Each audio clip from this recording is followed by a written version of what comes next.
Welcome back. The Israeli spin machine may have been successful in the United States, but how effective was it at home? During the war on Gaza, Arab and international media ran many graphic images of the casualties, but the Israeli media chose to pursue a much more sanitized version of events. Jackie Rowland investigates the ongoing media war. A human rights group presents graphic evidence of what it says are potential war crimes in Gaza. The report says that Israeli soldiers targeted civilians and in some cases let them bleed to death before allowing ambulances in. The room is full of journalists, but Israeli television is noticeable by its absence. This is how news is made. Reporters come, they listen, they take notes, then they go away and write a story.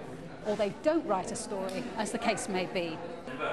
The next day, one of the authors of the report can find no mention of it in the Israeli papers. There's nothing about the report. She's disappointed that the local media have ignored the story, but she's not surprised. I think there's lack of interest and a lack of willingness to admit that things had been wrong. For example, if Chief of Staff Ashkenazi will say we're the most moral army in the universe, it will be in all of the newspapers. But if we will say there are facts that contradict this saying, it will be very difficult to get them into the newspapers. The Israeli army has a whole media machine churning out positive spin.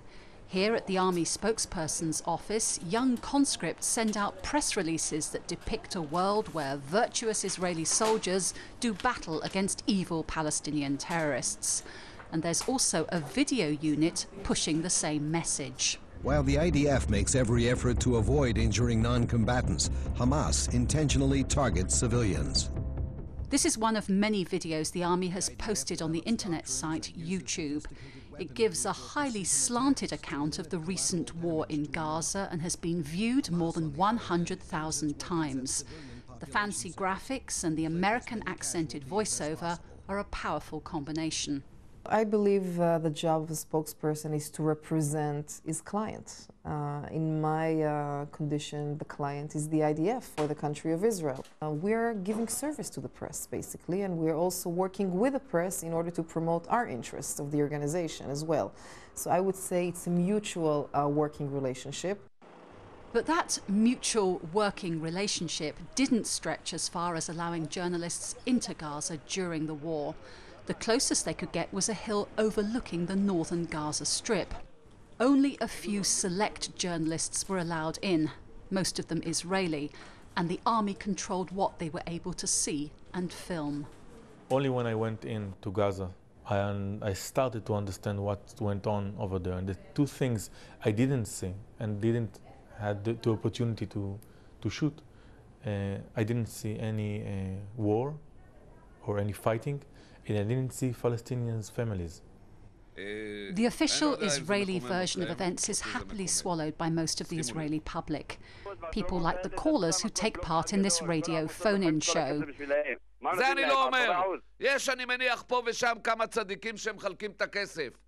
The outspoken host has plenty of on-air fights with people who he feels shut their eyes and ears to anything that contradicts their own view of the world. Your average Arab idiot will always justify the Arab side and what it does. Your average Jewish idiot would always justify the Jewish side no matter what happens. That's a problem, and in the media there are people who go along with this too. It would be untrue to say that all Israeli media follow the government line, but during the Gaza war there was an exceptional consensus.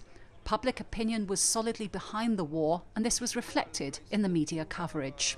I expect the Israeli media to be much more open than it is. I have a problem, and I've actually expressed it myself in writing. I wrote an op-ed about the issue of the different narratives, the fact that the Israelis tend to present only the Israeli patriotic point of view, and anybody who deviates from that is considered to be non-patriotic. There's no question that the media war is fought every bit as fiercely as the battle on the ground. And for the most part, the outcome is the same. The Israeli army is infinitely better armed than the Palestinian fighters in Gaza, and the Israeli propaganda machine is also far more powerful and sophisticated.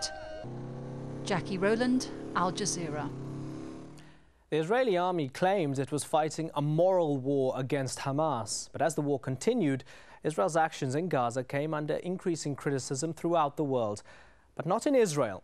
We visited the Ben-Hurs, an Israeli family who told us why they felt the attack on Gaza was not only justified, but necessary. This is one of Israel's largest illegal settlements. It's called Ma'ale Adumin. Located to the east of Jerusalem in the occupied West Bank, this is home to over 30,000 Israeli settlers. Support here for Israel's recent war on Gaza is unwavering.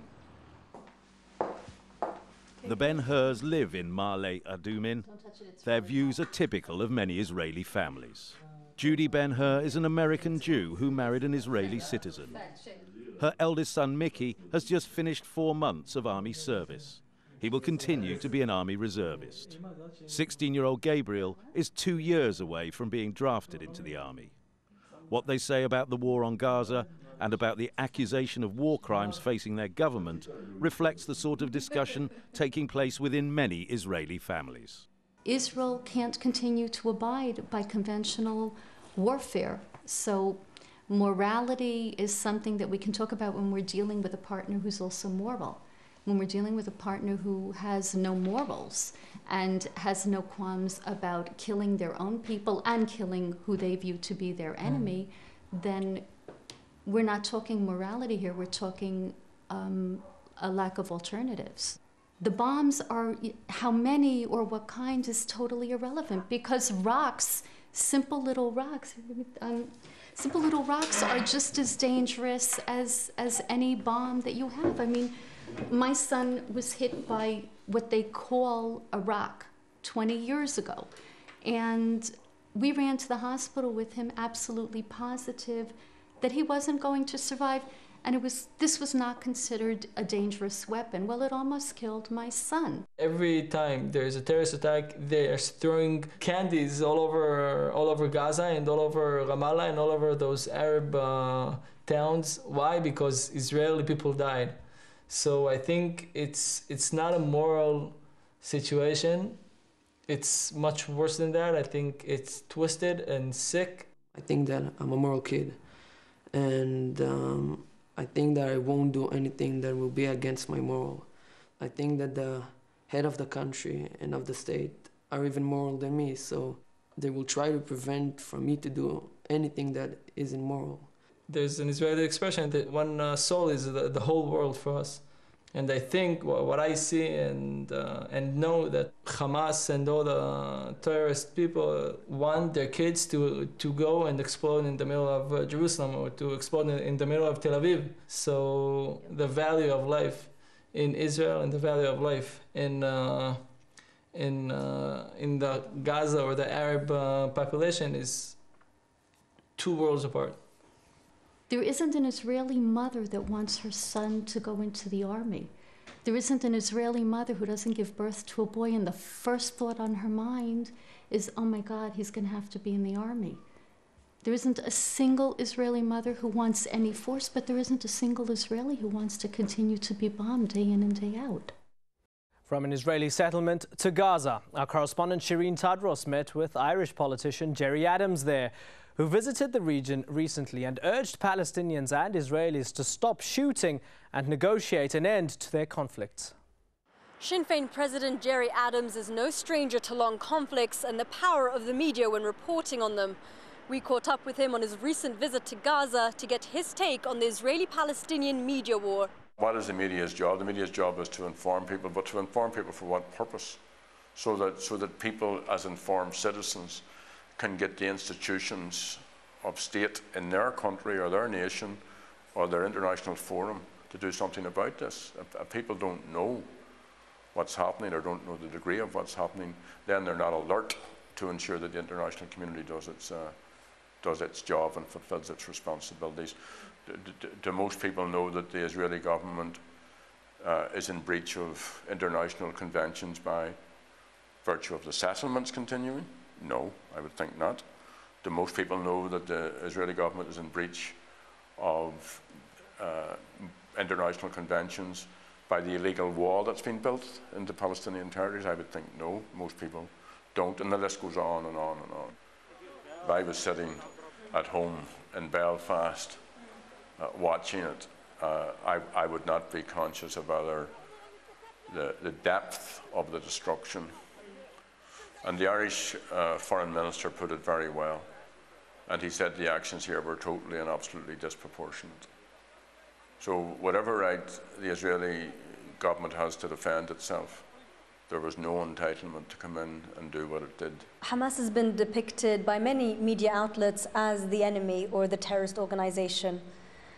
Can you empathize with that image? One person's freedom fighters, another person's terrorists. I'm really not interested. I think the suffering of the people is more important than the propaganda labels. You know, our party has been demonized. You know, in the British media, I couldn't be interviewed, and then when I could be interviewed, my voice could not be broadcast. Did it make us go away? Did the people who were demonizing us not have to sit down at the table and talk to us? If this issue is not resolved, in 20 years' time, the young people who are now here on the streets and who have a chance, if we put it together, of a decent life, won't even listen to the people in Hamas. Hamas, in 20 years' time, if this is not resolved, will be seen as the moderates. So it should be dealt with because it's the right thing to do. It's the fair and decent thing to do. It should also be dealt with because otherwise we are creating an awful future for people who live in this region. Of course, we'd like to hear your views on the issues and on the programme itself. Email us on focusongaza@aljazeera.net. Thank you for watching.